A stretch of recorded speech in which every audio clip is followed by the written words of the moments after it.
우리에게 주시는 하나님 말씀은 신약 성경 중에 요한복음 14장 1절에서 4절까지 말씀입니다.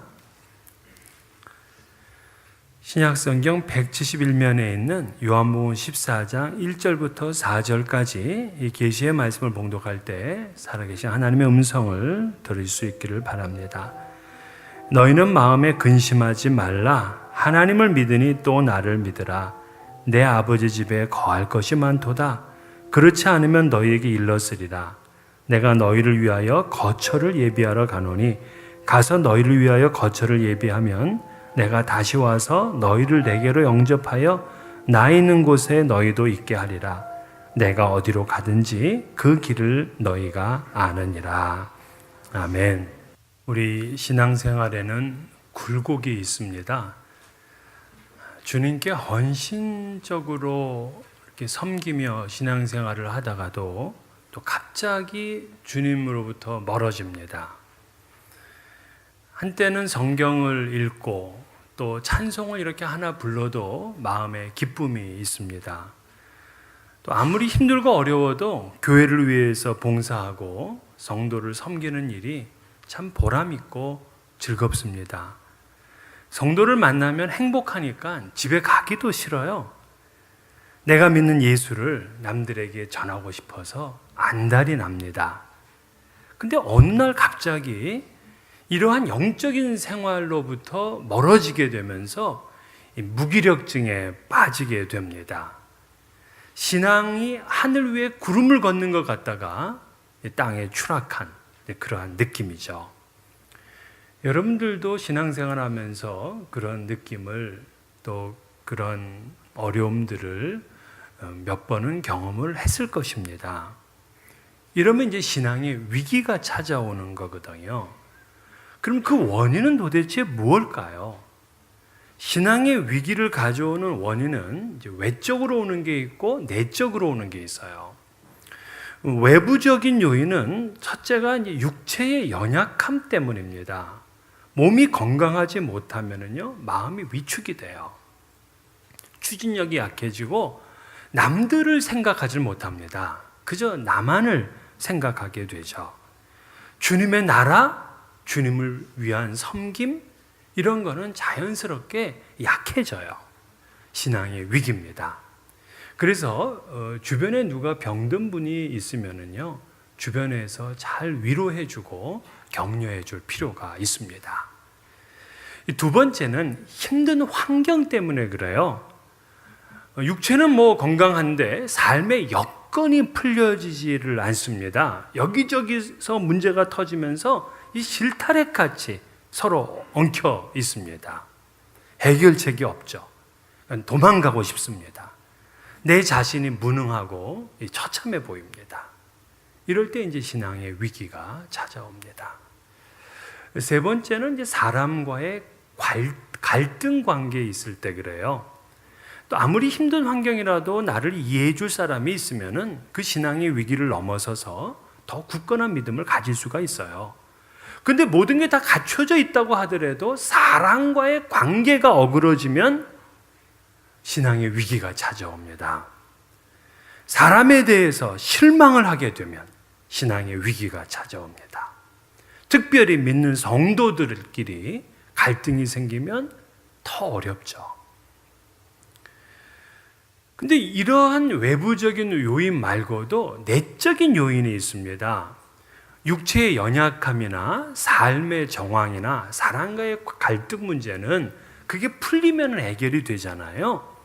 근데 우리 신앙의 위기에서 가장 치명적인 게 뭐냐면은 내가 이렇게 열심히 있게 믿었는데 손에 쥐는 열매가 없을 때 신앙의 위기가 찾아와요. 정말 교회를 열심히 있게 섬겼습니다. 교회 일이라면 밤낮을 가리지를 않고 충성을 다했습니다. 물질을 드리고 시간을 냈습니다. 손으로 하는 수고도 아끼지 않았습니다. 그렇게 신앙생활을 했는데 막상 내 눈에 보이는 것, 내 손에 쥔 것이 안 보여, 없어요. 마치 거품 같은 시간들 같아요. 이 거품이 거치고 나면은 아무것도 없는 자기 자신을 발견합니다. 이럴 때 신앙의 위기가 찾아와요. 회의가 듭니다. 그래서 지금도요, 이 교회에 대해서 마음을 닫고 심지어는 오랫동안 떠나 있는 분들 가운데 왕년에 교회에 열심히 섬겼던 이력을 가진 분들이 꽤 많습니다. 왜 그러느냐? 신앙의 위기를 극복하지 못했기 때문에 그래요. 오늘 본문의 제자들이 그런 상황입니다. 그들은 예루살렘 성전에 예수님과 함께 입성을 하잖아요. 예수님 마치 왕같이 나귀를 탔습니다. 그랬더니 많은 사람들이 환호를 했습니다. 예수님이 베푸시는 기적, 그분이 하시는 말씀 하나하나가 정말 놀라운 거예요. 그러다 보니까는 이 고기를 잡다가 그냥 모든 거 다 팽개치고 예수를 따른 그 보람이 늘 있어요. 세관에 있다가 세일을 하는 그 사람이 다 모든 걸 버려두고 예수께 헌신한 자기 자신이 자랑스러웠어요. 이렇게 정말 내 인생의 최고의 절정기라고 느낄 때 예수께서는 만찬을 베풀었습니다. 그런데 이 만찬에서 예수님께서는 그 제자들 하나하나를 불러놓고서 충분히 그들의 노고를 치할 만해요. 뭔가 좀 상을 주실 만합니다. 그런데 이 연회의 자리, 만찬의 자리가 분위기가 되게 이상했어요. 왜냐하면 예수님은 떡을 주면서 너희를 위해서 찢기는 내 몸이라, 포도주 잔을 주면서 너희를 위해서 흘리는 내 피라. 그러더니만 너희 중에 하나가 나를 팔 거다, 이렇게 말씀하시는 거예요. 아니, 분위기가 이러면 이거 살벌해지는 거거든요. 그래서 제자들이 의아해하고 있을 때 예수님은 제자들에게 너희가 다 나를 버리리라, 또 이렇게 말씀하시는 거예요. 아니, 한 가족처럼, 한 형제처럼 지금까지 지냈는데 아니, 팔다니, 버리다니, 이해가 안 되잖아요. 그러니까 베드로는 사태의 심각성을 알았어요. 그러면서 뭐라 그러냐면, 주여, 주를 위하여 내 목숨을 버리겠나이다. 이렇게 그냥 자신만만하게 이야기를 했습니다. 그러자 예수님이 내가 나를 위하여 내 목숨을 버리겠느냐? 내가 진실로 진실로 내게 이르노니 닭 울기 전에 내가 3번 나를 부인하리라. 그러면 지금까지 예수님과 함께 했던 지난 3년의 세월은 누가 보상해 줄까요? 절망적이었어요. 속임을 당한 것 같기도 합니다. 뭔가 이분이 좀 왕의 자리에 오르고 뭔가는 좀 일을 도모하고 해서 우리에게 다 오는 보상도 있고 손에 쥐는 열매들이 있어야 되는데 주님은 그냥 이렇게 죽어버리신다니 헛된 시간을 보낸 것 같아요. 그러자 마음속에 큰 근심이 생긴 겁니다. 이 근심은 고통에 가까운 근심이었어요. 갑자기 이 만찬 연회의 자리가 이 초상집처럼 바뀌어버리고 말았습니다. 가룟 유다는 도중에 뛰쳐나갔고, 그리고 베드로까지 부인하게 될 거다는 그 예수님의 말씀은 제자들을 더욱 불안하게 만들었어요. 음식을 먹으면서 웃어보려고 하지만 이미 안면은 경직되어 있는 그러한 살벌한 분위기였습니다. 마음이 무거웠어요. 온 세상의 짐들을 다 짊어진 것 같은 그러한 순간이었습니다. 비통한 마음이었어요. 정말 가혹한 신앙의 위기를 만난 겁니다. 3년 동안 밤잠 한 번 제대로 자지 못하고 예수님을 구주라고 믿고 이렇게 따랐는데 자신들의 시간들은 보상받지 못하는 헛수고였어요. 자괴감이 밀려왔습니다. 이제 앞으로 어떻게 해야 되는가 하는 앞날에 대한 두려움 때문에 근심도 갖게 됐습니다. 이때 주님께서는 그들의 마음을 아셨어요. 그래서 오늘 1절에 이렇게 얘기를 하죠. 너희는 마음에 근심하지 말라. 이 말씀은 신앙의 위기를 만난 제자들에게 주시는 주님의 위로의 말씀이에요. 사실 신앙의 위기에 있어서 문제는요, 그 문제보다는 그 문제에 대해서 염려하고 근심하는 게 더 큰 문제거든요. 왜냐하면 무슨 일에 대해서 염려하고 근심한다고 그 문제가 해결되는 게 아니잖아요. 더 심각해집니다. 실제로 현대병의 상당수가요, 염려와 근심에서 온다고 합니다. 고혈압, 저혈압, 류마티스, 신경성 관절염, 위장병, 좌골신경통, 심장병을 일으키는 원인의 70%가 염려와 근심 때문이라 그래요. 그리고 신경성 질병으로 죽은 환자들을 보게 되면 그들의 신경이 레슬링 선수의 신경과 같다, 이렇게 얘기를 합니다. 여러분, 레슬링 시합 보셨나요? 이 사람들이 그냥 업어치고 매치고 하면서 그 귀 보셨어요? 귀가 이게 사람 귀 같지가 않아요. 우리는 저렇게 그냥 매치고 그러면은 저러다 골병 든다 이러면서 우리는 그렇게 보잖아요. 근데 이 염려와 근심하는 사람들은 골병 들어가는 거예요. 이미 구약에서 그걸 가르쳐줬어. 잠언 15장 13절. 마음의 즐거움은 얼굴을 빛나게 하여도 마음의 근심은 심령을 상하게 하느니라. 잠언 17장 22절. 심령의 근심은 뼈를 마르게 하느니라. 그러니까 우리가 염려하고 근심하면요, 심령이 상하고 뼈가 마르는 그러한 고통을 당하게 돼요. 그래서 신앙의 위기가 찾아올 때 염려 근심하지 마세요. 주님께서는 그 신앙의 위기에 처한 제자들에게 너희는 마음에 근심하지 말라 하셨어요. 그러면 지금 상황에서 어떻게 근심이 안 될 수가 있습니까? 누가 봐도 힘들고 어려울 때인데, 이때 이 신앙의 위기를 벗어나서 이 근심을 이겨낼 수 있는 그 비결이 뭐냐면, 그 첫 번째로 주님만을 끝까지 신뢰하는 것입니다.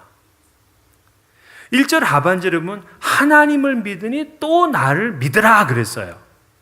우리가 신앙의 위기를 벗어나는 그 첫 번째 방법이 끝까지 하나님을 믿는 것, 신뢰하는 거예요. 하나님은 만유의 주권자입니다. 하나님께서 모든 것을 다 주관하신다고 믿기 때문에 지금 내 삶이, 내 생활이 이게 실타래처럼 얽혀 있다고 하더라도 근심할 이유가 없는 거야. 왜? 우리 하나님의 모든 걸 다 주관해 가시니까요. 가끔 우리 아빠들이요, 어린 아기를 이렇게 키울 때 보면은 좀 위험스러운 놀이를 합니다. 애를 붙잡고서 이렇게 공중에 던졌다가 딱 잡잖아요. 근데 던질 때 그 애들 그 인상 보세요. 바짝 쫄아. 이거 이러다 죽는 거 아니야? 이러면서 바짝 쫄아. 근데 아빠가 그걸 또 탁 잡아. 그럼 그때부터 얘가 마음이 놓여. 그때부터는 즐겨요. 그 다음부터는 던지면은요, 막 좋아 죽어, 자지러져요. 왜 얘네들은 공중에서 아무것도 자기를 붙드는 게 없이 공중에 있는데도 그 아이는 즐겁고 행복하고 기쁘냐? 아버지를 믿어. 우리 아버지가 나를 붙들어 줄 거야. 나를 안전하게 받아줄 거야 하는 이 믿음이 있으니까는요, 그 공중에서 그냥 떠 있는 상태인데도 얘는 좋아. 이 아이가 근데 의심을 하는 거예요. 저 아빠가 나를 죽이려고 작정했나? 내가 도대체 뭔 죄를 지어서 이렇게 한단 말인가?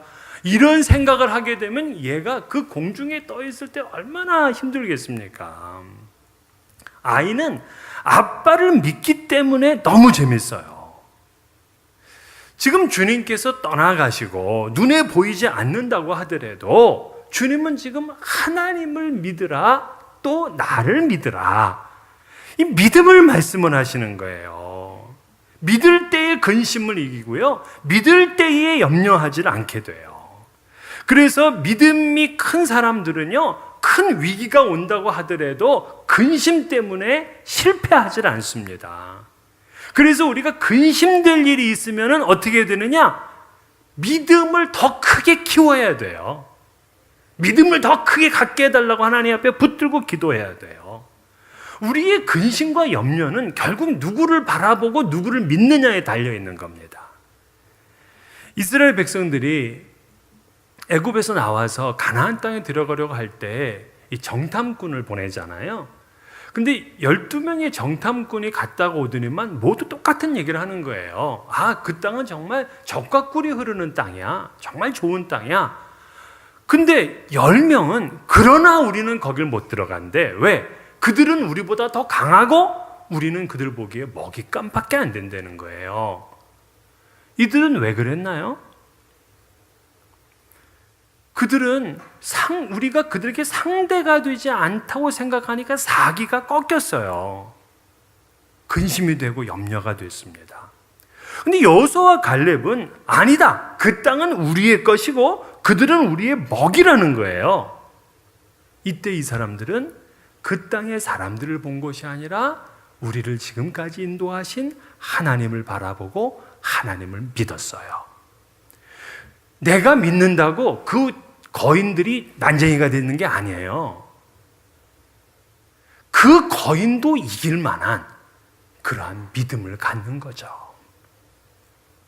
여러분은 문제가 있을 때 누구를 보십니까? 근심에 쌓일 때 여러분들은 누구를 봅니까?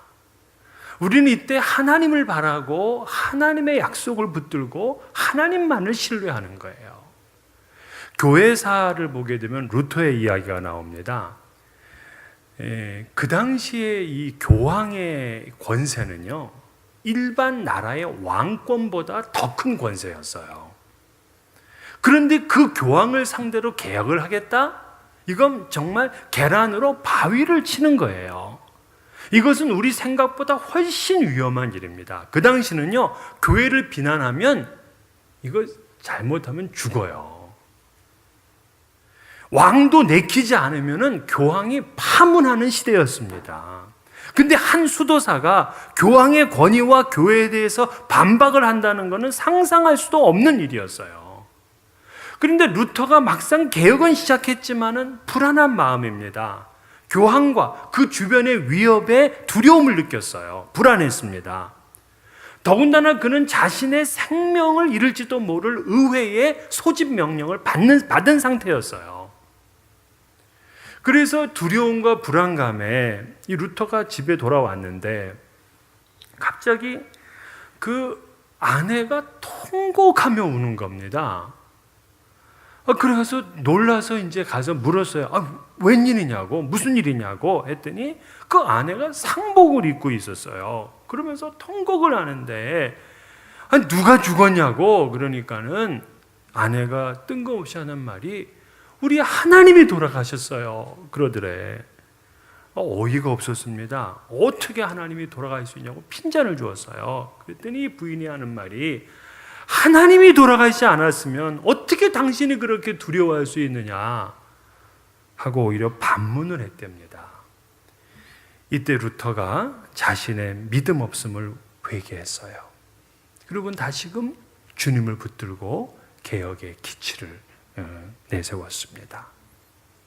그때 그가 쓴 찬송이 있어요. 그가 작곡도 했습니다. 우리가 지금도 부르죠. 내 주는 강한 성이요 방패와 병기 되시니 큰 환난에서 우리를 구하여 내시리로다. 그 힘들고 어려울 때, 죽음의 위협 앞에, 신앙의 위기 가운데 있을 때 장수 대신 그리스도를 봤어요. 그리고 믿음을 키웠어요. 그랬더니 그 신앙의 위기를 넘어서는 거야. 두 번째는 우리가 어떻게 신앙의 위기를 넘어서느냐면요, 내가 앞으로 누리게 될 영광의 풍성함을 아는 거예요. 2절을 보게 되면 내 아버지 집에 거할 것이 많도다. 그렇지 않으면 너에게 일렀으리라. 내가 너희를 위하여 거처를 예비하러 가노니 그랬어요. 여기서 내 아버지 집에 거할 곳이 많다. 이 거할 곳이 헬라어로 모나이야. 이 모나이라는 거는요, 영원한 거처란 뜻입니다. 근데 이게 누구를 위하여 이 집이 있다 그랬어요? 너희를 위하여. 그 제자들을 위하여 이 영원한 거처를 예비하러 간다는 거예요. 자, 지금 왜 이 사람들이 힘드냐면은 예수님이 떠나가시면 우리는 이제 아무것도 얻은 게 없어 하고 비관하고 낙심하는 거거든요. 그게 아니었어요. 주님께서는 그들을 위해서 처소를 예비하시는 거예요. 헛수고가 아니었어요. 그동안의 시간들이 공허한 시간이 아니었어요. 여러분, 예수님을 위해서 사는 삶은 언제나 하나님의 보상과 열매가 있어요. 마가복음 4장 28절에 처음에는 싹이요, 다음에는 이삭이요, 그 다음에는 이삭의 충실한 곡식이라. 자, 씨를 뿌리면은 이삭이 나고 충실한 열매를 맺어요. 이거 확실해요. 자, 농부는 장차 앞으로 누리게 될 풍성한 수확을 믿기 때문에 이 땅바닥에다가 씨를 뿌리고 거기다가 물을 주고 그걸 갖다가 노력을 하는 거예요. 땀을 흘리는 겁니다. 장차 누리게 될 그 풍성한 열매를 사모하는 거죠. 우리의 신앙도 그렇게 믿는 거예요. 바울은 에베소에 편지하면서 그 에베소 성도들이 이렇게 되기를 바랬습니다. 너희 마음의 눈을 밝히사 그의 부르심의 소망이 무엇이며 성도 안에서 그 기업의 영광의 풍성함이 무엇이며 우리에게 베푸신 능력의 지극히 크심이 어떠한 것을 너희로 알게 하시기를 구하노라. 그러니까 지금 에베소 교인들이 힘들고 어렵게 신앙생활을 하고 있어요. 많이 핍박을 받았습니다. 그런데도 장차 누릴 영광이 얼마나 큰지를 알게 되면 지금의 위기도 넘어설 수 있고 근심도 벗어날 수 있다고 말씀을 하고 있는 거예요. 잠언 24장 16절 대저 의인은 7번 넘어질지라도 다시 일어나려니와 악인은 재앙으로 말미암아 엎드러지니라. 아니, 어떻게 의인은 7번 넘어져도 일어날 수 있느냐? 장차 누리게 될 영광의 풍성함을 그는 잃어버리지 않기 때문에 그래요. 지금 여러분들 힘드시죠? 생각같이 풀리지 않고 답답한 일 많으시죠? 속상하지 않습니까? 또 다른 사람들에 비해서 나는 너무 초라한 인생이다 라고 비교하면서 스스로 우울해하지 않습니까? 아니에요. 장차 여러분 한 분 한 분이 누리게 될 영광은 가히 상상도 할 수 없습니다. 다윗의 생애가 그랬잖아요. 그는 이 사울과 이방의 적들에게서 늘 피해 도망 다녔어요. 그는 이 광야, 들판이 그의 삶의 터전이었고 굴이 그의 피난처였어요. 이방 나라에 가서 미친 척하고 침을 흘려야 됐습니다. 그런데도 그는 끝까지 하나님을 신뢰했고요. 그리고 하나님이 이미 자기한테 기름을 부었잖아요. 그 몇십 년 전에 기름 부은 것, 그래서 이것 때문에 내가 풍성한 영광의 그날이 올 거다라는 그 믿음이 그의 신앙의 위기를 벗어나게 만드는 거예요. 그렇습니다. 여러분들의 신앙, 여러분들이 주님을 위해서 하는 거는요, 다 보상을 받아요. 우리는 앞으로 나아갈 처소가 영원토록 예비된 사람들이에요. 아니, 갈 곳이 없는 사람이 불안한 것이고 갈 곳이 없는 사람이 근심하는 것이지, 우리는 갈 곳이 있는데 왜 걱정, 왜 근심해요? 여러분이 만약에 한국에서 미국에 처음 이민 오실 때 그때 많이 염려하셨죠? 뭐 옛날 분들 얘기 들으면은 가져온 돈이 뭐 몇백 불밖에 안 됐다, 뭐 그런 분들도 계시더라고요. 근데 처자식을 데리고 올 때 얼마나 불안했겠습니까?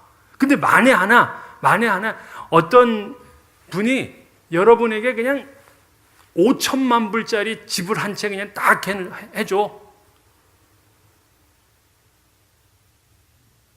네? 5천만 불. 방이 10개다, 화장실 16개 막 이런 거 그냥 쫙 해줘. 그리고 내가 거기 가면은 시종들이 다 먹을 것 해주고, 뭐 물 받아주고, 다 씻겨주고, 이렇게 시종들이 있어. 그리고 나는 죽을 때까지 돈 안 내. 그런 집이 준비돼 있어. 그럼 어떻게 돼? 이거 뭐 한국에서 올 때 그냥 너무 좋지. 빨리 가고 싶지. 우리가 앞으로 살게 되는 그곳은요, 비교가 안 돼. 천사가 여러분들을 수종 들면서 모든 필요를 채워줘요. 영원히 돈 안 내.